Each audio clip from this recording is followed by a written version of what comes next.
Good morning students. तो हम इससे पहले लेक्चर में रूट्स के जो अदर वर्क होते हैं, अन्य कार्य क्या क्या करती है भोजन संग्रह के अलावा, उनके बारे में बात कर रहे थे। तो हमने यहाँ पर दो के बारे में बात कर ली थी, अविस्तम जड़ों के बारे में और आरोही जड़ों के बारे में। नेक्स्ट बात करते हैं हम अधिपादपी जड़। अधि एपिफाइटिक पादपी जड़ें। अधिपादप क्या होते हैं? जो दूसरे पादपों के ऊपर ग्रोथ करते हैं। अधिपादप दूसरे प्लांट पर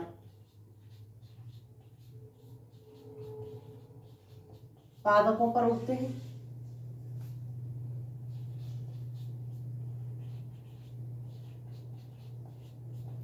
तो जिन दूसरे पादपों पर ये उगते हैं, मान लिया ये कोई पादप की शाखा है, इस शाखा के ऊपर क्या होगा? अधिपादप। तो यहां पर ये अधिपादप ने अपनी जड़ें जमा ली, तो यहां से ये अपनी जड़ों को अंदर की तरफ प्रवेश करा देगा। तो ये अधिपादपों की जड़ें दो कार्य करती हैं। एक तो यहां पर स्थिर रखने का कहां? दूसरे पादप पर। अधिपादप को दूसरे पादप पर स्थिर रखने का कार्य करती हैं। साथ ही साथ आवश्यकता अनुसार इसके जाइलम से और फिलोएम से भोजन ग्रहण करने का आवश्यकता पड़ रही है तो भोजन और जल, खनिज लवण,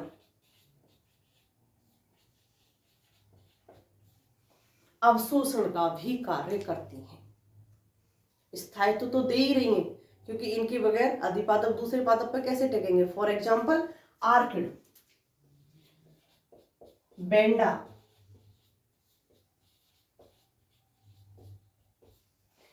वैसे इनके अंदर विलामिन टिश्यू होता है, आर्द्रता ग्राही होता है, तो वो वातावरण से नमी अवशोषित करके अपनी पूर्ति करता है। लेकिन आवश्यकता पड़ने पर इनकी जड़ें भोजन और खनिज लवण जल का भी अवशोषण करती हैं। नेक्स्ट, स्वंगिकारी जड़ें।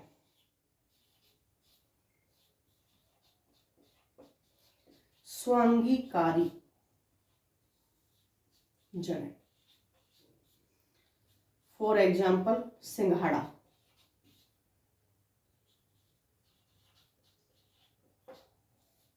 टीनोस्पोरा,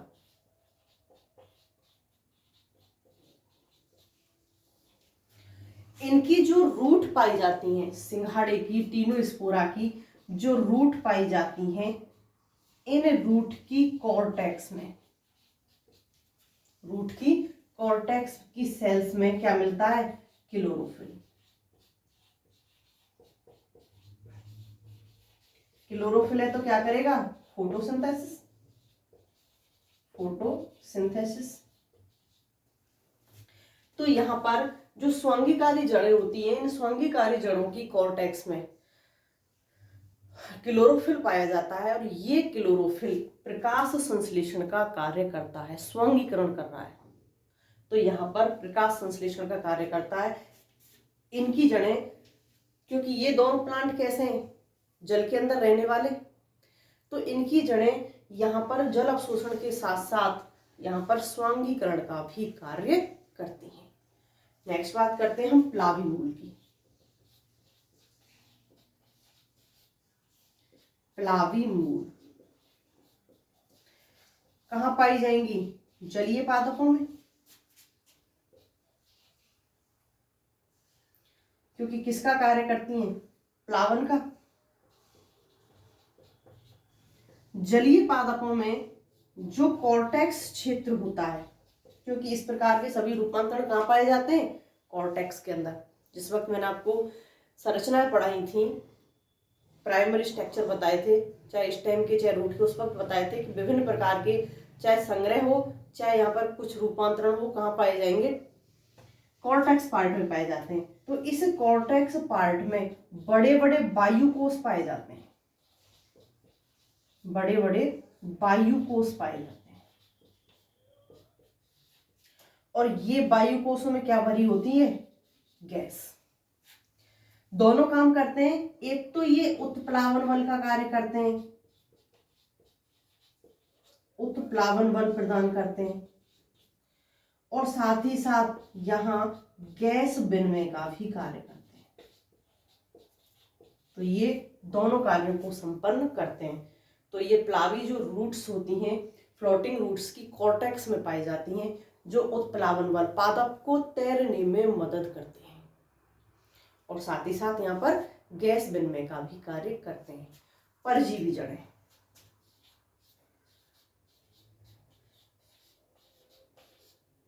परजीवी रूट्स।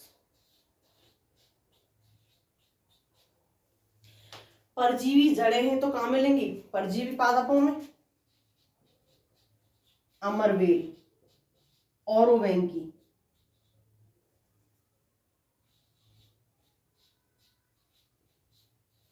अमरवेल, औरोवेंकी।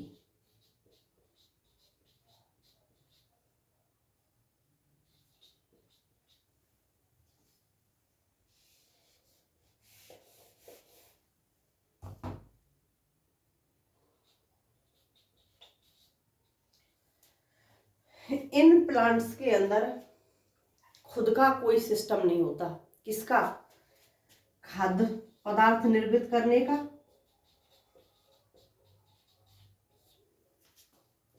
और जल खनिज लवण अवशोषण का।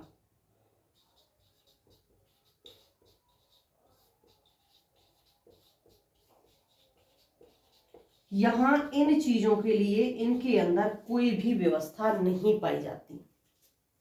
ये प्लांट जिस प्लांट के ऊपर जाके पहुंच जाते हैं तो यहाँ पर चूसकांग का निर्माण करते हैं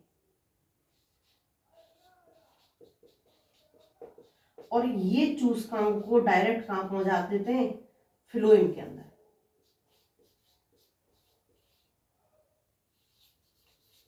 जाइलम से इनको कोई मतलब नहीं है। रॉ मटेरियल का क्या करेंगे? डायरेक्ट इनको तो बना बनाया खाना सर्व होना चाहिए।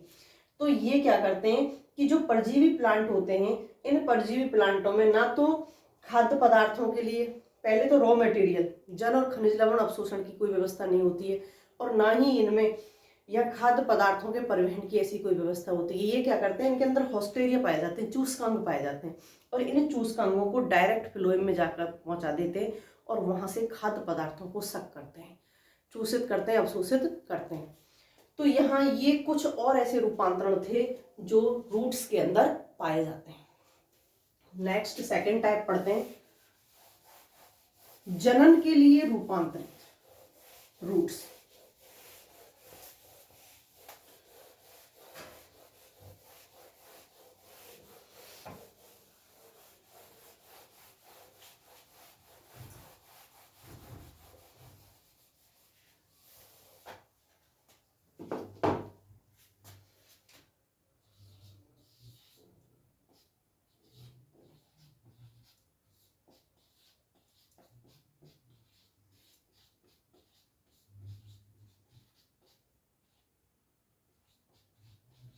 जनन के लिए रूपांतरण हम लोगों ने ब्रायोफिल्म को पढ़ा है। ब्रायोफिल्म में की जो लीफ होती है उससे रूपांतरण उससे यहाँ पर जनन की प्रक्रिया होती है। स्टेम में पढ़ी है हमने, विभिन्न प्रकार की कटिंग्स पढ़ी हैं। तो वहाँ स्टेम के अंदर कटिंग करके विभिन्न प्रकार के वहाँ पर जनन को कराया जाता है, एक पादप को दूसरे पादप के साथ में जोड़ दिया जाता है। तो ऐसे ही यहाँ पर जनन के लिए कुछ रूपांतरण पाए जाते हैं, कुछ यहाँ पर व्यवस्थाएं पाई जाती हैं। खासकर जो एंडोजिनस रूट होती हैं, एंडोजिनस, जैसे चेरी, इसके अंदर क्या पाई जाती हैं? एंडोजिनस रूट पाई जाती हैं। चेरी है, सेब है, नाशपाती है, सेब, नाशपाती एंडोजिनस है। तो यहां पर किससे हो रही है? पेरिसाइकिल से। तो यहां इन एंडोजिनस रूट को क्या कर लिया जाता है? जो पेरिसाइकिल से यहां पर निर्मित हो रही हैं, इनकी कटिंग कर ली जाती है। यहां इनकी कटिंग कर ली जाती है और कटिंग करके इन रूट्स को कहां? दूसरी जगह रोपित कर दिया जाता है, जिससे यहाँ पर नए प्लांट का निर्माण हो जाता है। जैसे आइपोमिया बटाटा, आइपोमिया, आइपोमिया है, डहेलिया है,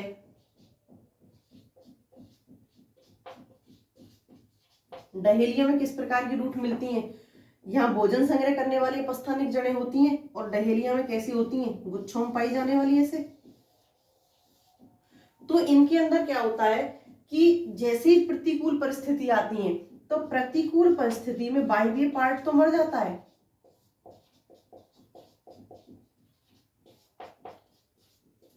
प्रतिकूल परिस्थिति में जो वायवीय पार्ट है, ये वायवीय पार्ट क्या हो जाएगा? डेड, सूख जाएगा, मर जाएगा। लेकिन जो रूट्स होती हैं, इन रूट्स को यहां से अलग कर लिया जाता है, जमीन से निकाल लिया जाता है, और अलग करके, जैसे डहेलिया के बारे में बात करें तो डहेलिया में जड़ों को नीचे से अलग कर लिया, अलग करने के बाद में इनका भंडारण किया जाता है, रूट्स का ही भंडारण किया जाता है, और ये भंडारण किया जाता है रेत में। इनकी रूट्स को रेत में दबा करके रख दिया जाता है, और आवश्यकता होने पर यहां से निकाल करके क्या कर दिया जाता है? रोपित। ये नए पादप का निर्माण करेंगी। ऐसे ही आइपोमिया के अंदर है, आइपोमिया की रूट्स को यहां से निकालकर भंडारित कर लिया जाता है। आलू को बारे में खूब जानते हो, आलू क्या है? स्टेम का रूपांतरण। तो आलू को जमीन से निकालकर कोल्ड स्टोर में रख देते हैं, और जब आवश्यकता होती है तो जो आंख युक्त आलू के पार्ट होते हैं उनको जमीन में रोपित कर दिया जाता है। तो ऐसे ही यहाँ पर वो किसके काम में आ रहा है? एज ए सीड, जनन के काम आ रहा है। तो ऐसे ही यहाँ पर ये जनन के काम आते हैं, इनको भंडारित कर लिया जाता है पहले तो, और आवश्यकता होने पर रोपित करके यहाँ नए प्लांट्स को या फिर नए पादपों का निर्माण यहाँ पर होता है। तो यहाँ जितने भी ये पादप हैं, इन पादपों में रूट कटिंग के द्वारा जनन की प्रोसेस की जाती है। जहाँ जनन की प्रोसेस की जाती है, इनको भंडारित कर लिया जाता है, और आवश्यकता अनुसार इनको रोपित करके नए प्लांट्स को प्राप्त किया जाता है। नेक्स्ट बात करते हैं हम श्वसनी जड़।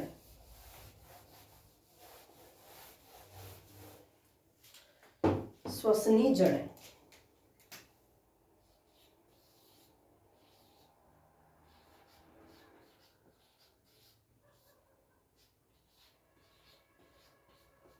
रेस्पिरेटरी रूट्स, या फिर कहें न्यूमेटोफोर्स,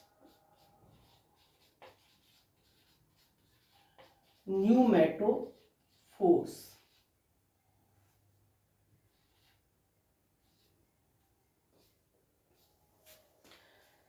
श्वसनी जड़ें हैं तो कहां मिलेंगी?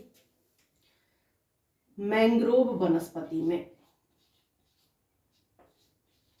जो मैंग्रोव वनस्पति होती है, और मैंग्रोव वनस्पति की बात करें तो मार्शलैंड, दलदली जमीन, मार्शलैंड जो दलदली जमीन होती है, जहां पर दलदल पाया जाता है, और इसी दलदली जमीन में कौन सी पाई जाती है? मैंग्रोव वनस्पति, राइजोफोरा। For example Rhizophora.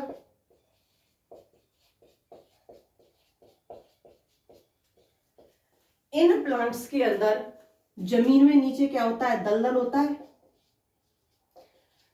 दलदल की वजह से नीचे जो ऑक्सीजन होती है वो होती है अपर्याप्त।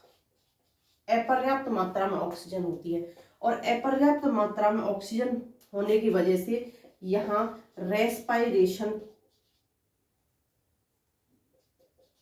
सही नहीं होगा।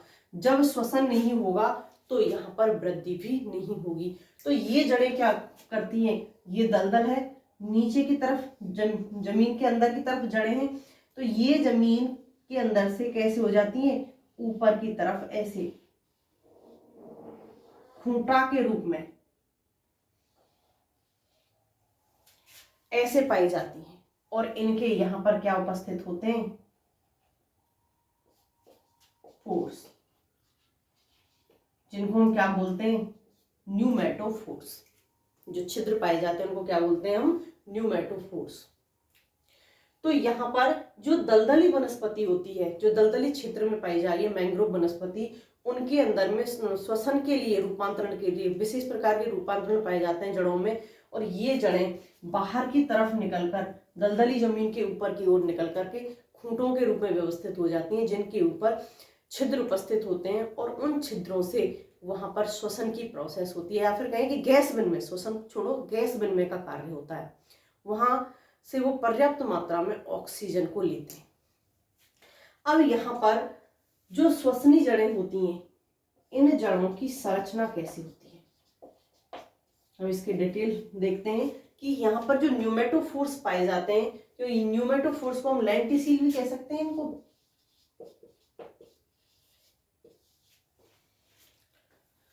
कह सकते हैं लेंटिसिल। क्यों कहेंगे, आगे स्ट्रक्चर में देखते हैं। तो इनको हम लेंटिसिल भी कहते हैं, या लेंटिसिल जो पाए जा रहे हैं, इन लेंटिसिल की संरचना क्या होती है।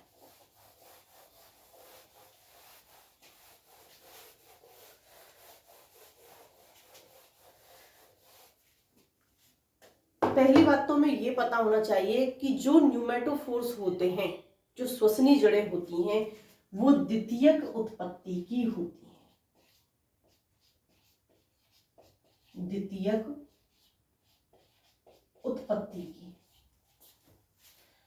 अब द्वितीयक उत्पत्ति की है तो इसका मतलब जन्म के समय तो नहीं थी, प्लांट ने ग्रोथ की, ग्रोथ होने के बाद में आवश्यकता हुई ऑक्सीजन की, तो उसके बाद में यहाँ पर इन श्वसनी जड़ों का निर्माण हुआ। तो द्वितीयक उत्पत्ति की होती है। तो उत्पत्ति किससे होगी, तो स्टूडेंट्स इनकी जो उत्पत्ति होती है वो होती है फेलोजन से। पढ़ चुके हैं हम लोग फेलोजन, तो दिमाग में ये चीज आनी चाहिए कि फेलोजन से कैसे हो रही है। फेलोजन का निर्माण कब होता है, सेकेंडरी ग्रोथ के टाइम। तो देखिए, जब हम यहाँ पर न्यूमेटोफोर्स की संरचना के बारे में अध्ययन करते हैं, तो यहाँ हम इसको 4 स्टेप के या 4 भागों में विभाजित करते हैं।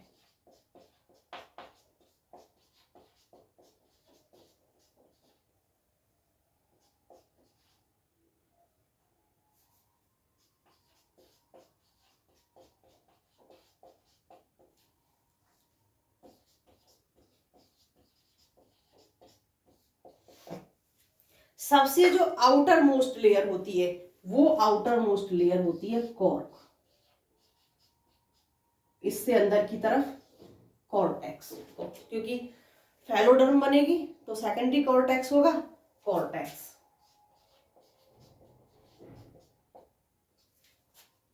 Third, vascular system.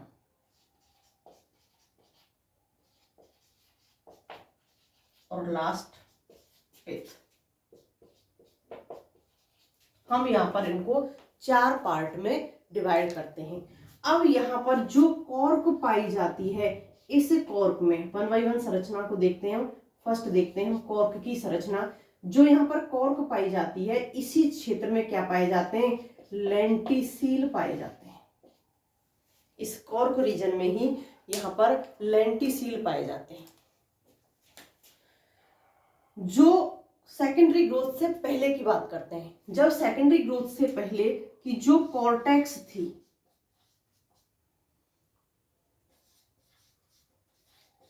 Secondary growth से पहले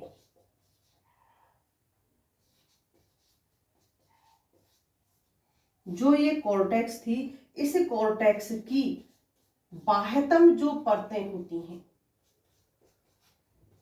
ये बाह्यतम परतें किसका निर्माण करेंगी, फेलोजन का। ये बाह्यतम परतें फेलोजन का निर्माण करती हैं।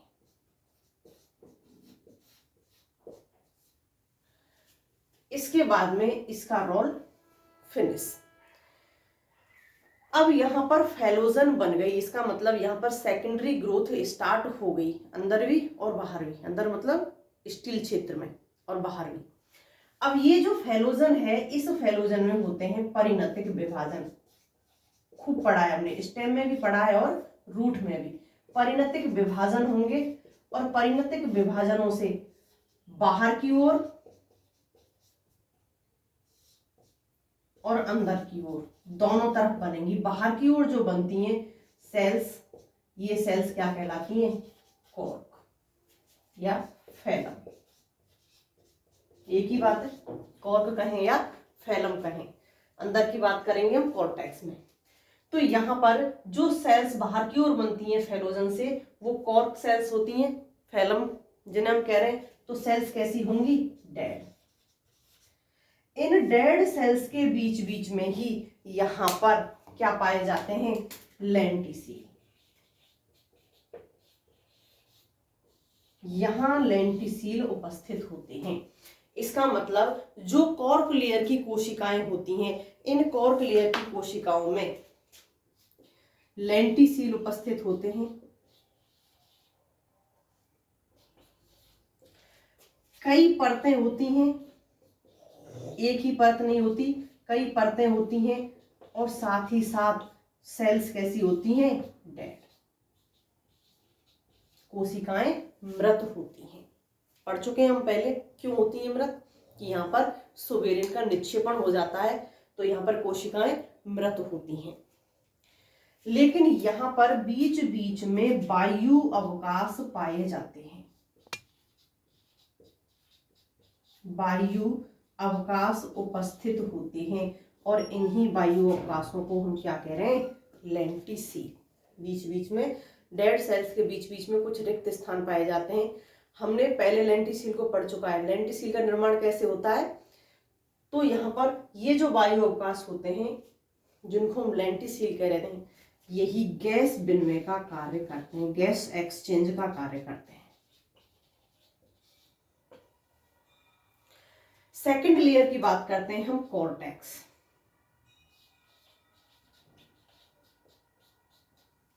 जो सेकंड लेयर कॉर्टेक्स की पाई जाती है, इस कॉर्टेक्स की लेयर में जो सेल्स पाई जाती हैं, सेल्स कैसी होंगी? लिविंग। क्योंकि ये चीज हमें समझ में आ जानी चाहिए, कहां से? इस जगह से। बाहर की ओर फैलम बन रही है फेलोजन से, तो अंदर की ओर क्या बनेगी? फैलोडर्म। सेल्स होती हैं पेरेनकाइमेटस, तो पेरेनकाइमेटस कैसी होती हैं? लिविंग। और इसी को हम क्या बोल रहे हैं? Secondary cortex. तो यहां जो उपस्थित है कॉर्टेक्स, इस कॉर्टेक्स को हम ये भी तो कह सकते हैं कि ये सेकेंडरी कॉर्टेक्स है। कॉर्टेक्स ना होकर के सेकेंडरी कॉर्टेक्स। तो ये सेकेंडरी कॉर्टेक्स होता है। सेल लिविंग होती हैं, सेल पेरेनकाइमेटस होती हैं, लेकिन कैसी होती हैं? छोटी होती हैं, छोटी सेल्स होती हैं। और बीच बीच में, सेल्स के बीच बीच में बड़े बड़े वायु अवकाश होते हैं, एयर चैम्बर होते हैं। यहां बड़े बड़े वायु अवकाश पाए जाते हैं। इसका मतलब जो कॉर्टेक्स रीजन की सेल्स होती हैं, इस कॉर्टेक्स रीजन की सेल्स कैसी होती हैं? अनियमित रूप से व्यवस्थित, अनियमित रूप से व्यवस्थित, लूजली अरेंज्ड होती हैं, अनियमित रूप से व्यवस्थित होती हैं। बीच बीच में बड़े बड़े वायु अवकाश पाए जा रहे हैं। और ये वायु अवकाश क्यों पाए जा रहे हैं? गैस एक्सचेंज के लिए। और साथ में दलदल है। अगर ज्यादा वेट होगा न्यूमेटोफोर में, तो वो दलदल में कहाँ जाएंगे? नीचे की तरफ। दलदल में ऊपर रहने के लिए भी, इसको हल्का करने के लिए भी यहाँ पर ये वायु अवकाश सहायक होते हैं। नेक्स्ट बात करते हैं हम वैस्कुलर सिस्टम की। इस कॉर्टेक्स में जो सबसे लास्ट की लेयर होती है, वो कौन सी होती है? एंडोडर्मिस। सबसे लास्ट लेयर एंडोडर्मिस होती है कॉर्टेक्स की, पहले भी पढ़ चुके हैं। और ये एंडोडर्मिस की जो सेल्स होती हैं, ये सेल्स कैसी होती हैं? वैरल शेप्ड, वैरल शेप्ड होती हैं।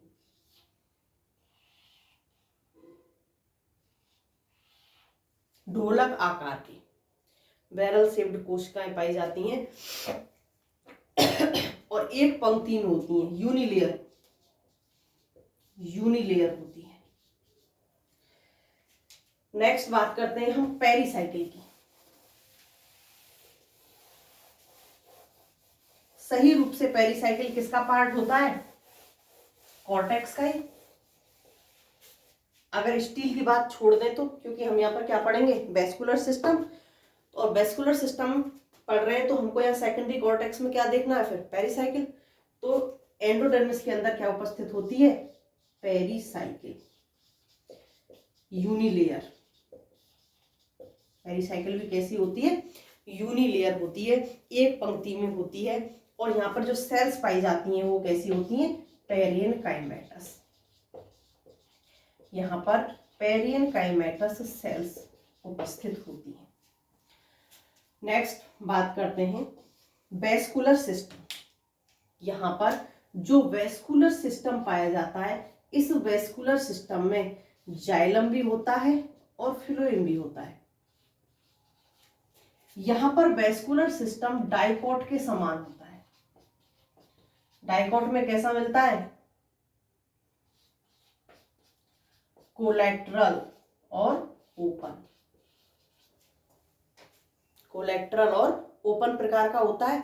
तो यहाँ पर डाइकोट के समान होता है। और जैसे डाइकोट की रूट में मिल रहे थे, जाइलम और फ्लोएम क्या थे? अलग अलग रेडियस पर, अलग अलग त्रिज्या पर। ऐसे ही यहाँ पर जाइलम और फ्लोएम दोनों क्या होते हैं? इन अलग अलग त्रिज्या पर उपस्थित होते हैं, अलग अलग त्रिज्या पर उपस्थित होते हैं, सेम नहीं होते। दूसरा, यहाँ पर बाहर की ओर फ्लोएम प्रेजेंट है और अंदर की ओर यहाँ जाइलम होगा। तो यहाँ पर फ्लोएम भी लगभग एक सतत रिंग के रूप में होता है और अंदर जाइलम भी लगभग एक सतत रिंग के रूप में होता है। एक सतत रिंग के रूप में यहाँ पर ये उपस्थित होते हैं। और इनके सेंटर में क्या उपस्थित होती है? पिथ। जाइलम 4 पॉइंट पिथ था। तो यहाँ इनके जो सेंटर में पिथ पाई जाती है, ये पिथ कैसी होती है? लूजली अरेंज्ड होती है, लूजली अरेंज्ड होती है। जितना हल्का हो सके उतना हल्का यहाँ पर, कम से कम वजन की वजह से यहाँ पर ये भी कैसी होती है? लूजली अरेंज्ड होती है। पेरेनकाइमेटस सेल्स होती हैं सेंटर में, जाइलम और फ्लोएम के सेंटर में ये प्रेजेंट होती है। नेक्स्ट बात करते हैं हम डायग्राम की। देखिए स्टूडेंट्स, सबसे आउटर मोस्ट लेयर है कॉर्क की, और कॉर्क की लेयर में ही यहाँ पर क्या उपस्थित है? लेंटिसील। क्योंकि आपको पता है लेंटिसील उभार के रूप में उपस्थित होते हैं। तो यहाँ ये लेंटिसील उपस्थित है। यहां से यहां तक का पूरा की पूरा क्षेत्र किसका होगा? ये पूरा क्षेत्र कॉर्क होता है और यहाँ ये लेंटिसील उपस्थित होते हैं। कॉर्क के जस्ट नीचे फेलोजन की सेल्स पाई जाती हैं, फेलोजन की परतें पाई जाती हैं, क्योंकि फेलोजन से किसका निर्माण हो रहा है? कॉर्क का। तो यहाँ पर इसके जस्ट नीचे की ओर फेलोजन, ये किसकी परतें होती हैं? फेलोजन की।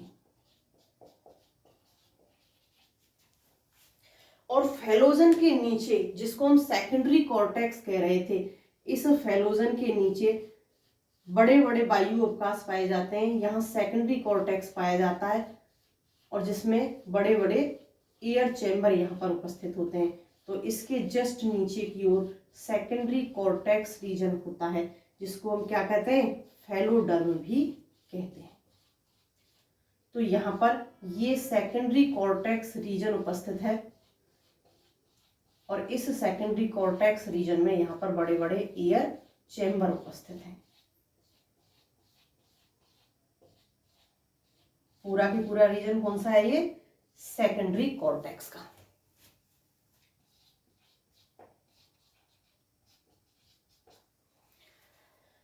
ये यहां एयर चैम्बर। अब इसके अंदर की तरफ कौन सी पाई जाती है? Barrel shaped.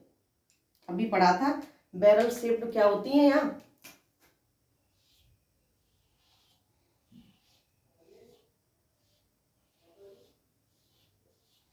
एंडोडर्मिस की लेयर एक गहरी होती है, और इस एंडोडर्मिस की लेयर के साथ साथ यहाँ कौन सी होती है, पेरीसाइकिल। एंडोडर्मिस की लेयर के साथ साथ यहाँ पर पेरीसाइकिल उपस्थित होती है। ये एंडोडर्मिस, और यहाँ एंडोडर्मिस के अंदर की ओर पेरीसाइकिल। एंडोडर्मिस के अंदर की ओर पेरीसाइकिल होती है। अब यहाँ पर पेरीसाइकिल के अंदर की तरफ फिलोएम पाया जाएगा, और फिलोएम और जाइलम कैसे होते हैं, एक रिंग के रूप में उपस्थित होते हैं। तो यहाँ बाहर की तरफ फिलोएम, और फिलोएम के अंदर की तरफ जाइलम, और जाइलम के अंदर की तरफ यहाँ पर पिथ उपस्थित होगी। तो ये पार्ट किसका होगा, कंप्लीटली फिलोएम का। क्योंकि न्यूमेटोफोर्स में फिलोएम कैसा होता है, ये फिलोएम और जाइलम दोनों ही किसमें होते हैं, रिंग में। यहां से अंदर की तरफ इस तरीका से यहां जाइलम उपस्थित होगा, और यहां अंदर की तरफ जब चलेंगे तो यहां पर पिथ उपस्थित होगा। इसके अंदर की ओर यहां पिथ पाई जाएगी। तो ये जाइलम पार्ट, और जाइलम के अंदर की तरफ ये पिथ। तो इस प्रकार से यहाँ पर न्यूमेटोफोर्स की संरचना उपस्थित होती है। तो जो कोर बाहर वाला जो रीजन है, जिसे हम आउटर मोस्ट लेयर भी कह सकते हैं, तो यहाँ पर जगह जगह पर क्या पाए जाते हैं, लेंटिसिल पाए जाते हैं। मिलते हैं स्टूडेंट नेक्स्ट वीडियो, बाय।